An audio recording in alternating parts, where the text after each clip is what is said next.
When I first moved to DC, I had just come off one of the hardest years of my life. You see, I was in graduate school studying photography and videography, and I was throwing myself from project to project to project. And while I was picking stories that I thought I cared about, I found myself feeling really empty. And it was just something where I was always fidgeting with the camera or playing with the microphone or trying to get the right shot, and I wasn't paying attention. I wasn't really invested in the stories the way that I had hoped to be. So when I got to DC, I thought, this is my fresh start. I'm in a bigger city, there'll be more stories for me to find, and I can take what I've learned and work on something that I really care about, that I really am invested in. But it's kind of funny, it didn't quite work out at first that way. You see, I would start out my day at my cubicle, staring at my computer. Then I'd get on the bus to go home, staring at the bus window. Then I'd get home to roommates that I didn't really know.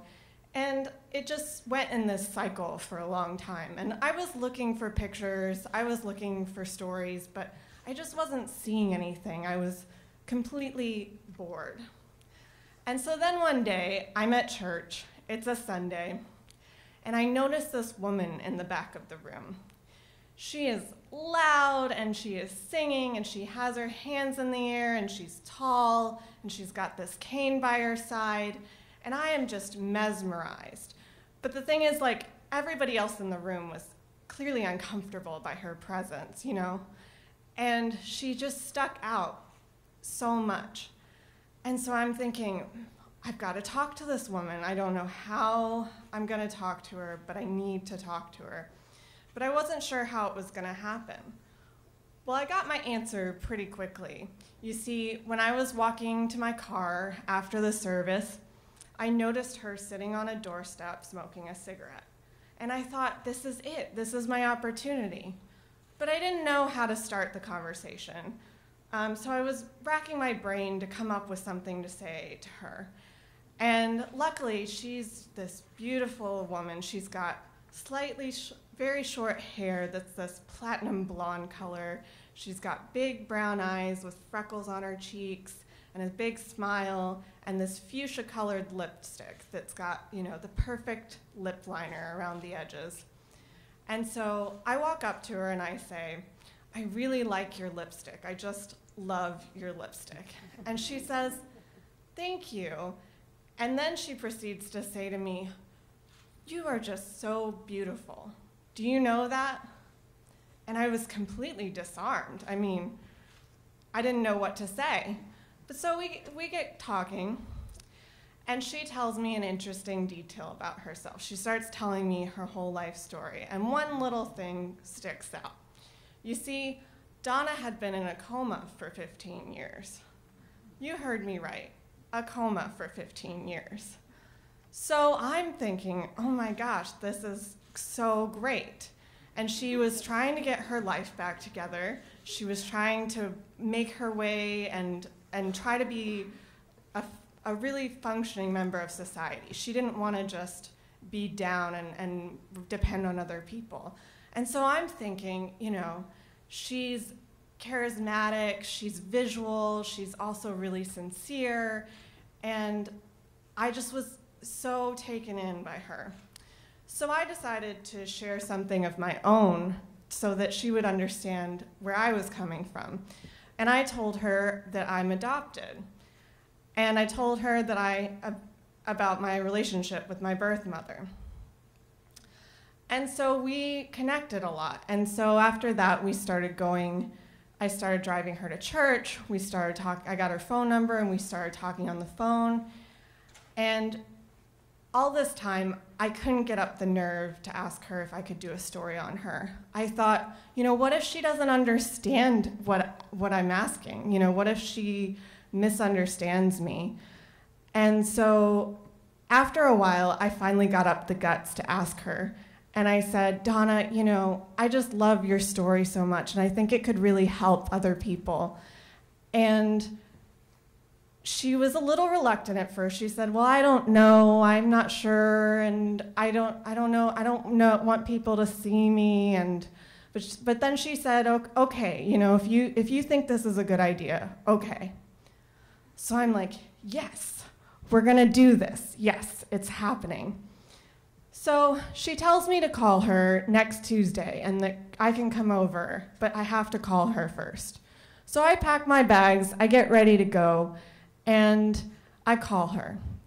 And she picks up the phone, and I can immediately tell that something's not quite right. And she says, oh, Janna, I just don't feel good today. I really can't. I said, okay, well, we'll do it another day. That's fine. So we wait. I call her again before I show up, and she says, oh, I don't look good today. I don't want you to take pictures of me today. I'm like, okay, we can work with this. So this kept happening over time. She kept putting me off, telling me no, not feeling good. It just wasn't happening. And I was starting to get really frustrated. But there was also another thing that was starting to rub me the wrong way. You see, Donna would bring up my situation with my birth mother a lot. She would just say to me, oh, Janna, you just need to go hold your mother. You just need to hold her. And I would say, Donna, it's a really complicated situation. You don't really know what the circumstances are. And see, the thing was, I hadn't even gotten up the guts to call my mother on the phone. We were communicating over Facebook and maybe a little text, but I was terrified of hearing her voice at that point. Kind of silly, I know, but it's the truth. And so I just pushed back all the time. And I started to realize that something wasn't quite right about this story, that it was just not going to happen, and that if Donna wasn't going to fully let me into her space, it wasn't going to be the intimate thing that I imagined, the really personal story that I was looking for. And I was so devastated because I was really invested in it from the start. I was just so inspired by her as a person. So I decided to take a step back, and I even stopped talking to Donna for a little bit because I didn't want to be pushed about my birth mother. And some time passed, and somebody contacted me to tell me that Donna had passed away. And it really stung, because not only was I not going to hear her voice again or get to feel her wonderful radiating energy, I wouldn't get to tell her story. I wouldn't get to share with people the things that I saw in her. And I was just, it made me realize, too, that life is so short. I know people say that a lot when somebody passes, but it really hit me hard. And I thought, what if I keep putting off going to visit my birth mother and something happens to her in the meantime, or I don't connect with her when I've had this opportunity to? And not only that, I thought, if I'm really going to do something personal, I have to have access. I have to have someone let me in.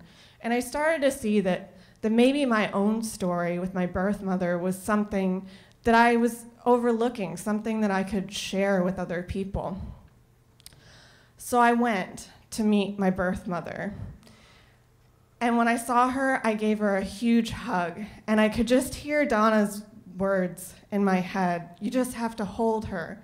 And I felt that tactile connection with someone that I was related to.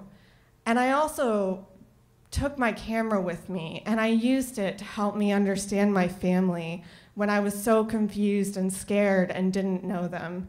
And in the end, I discovered something that was more meaningful and more personal than I ever could have imagined in the first place.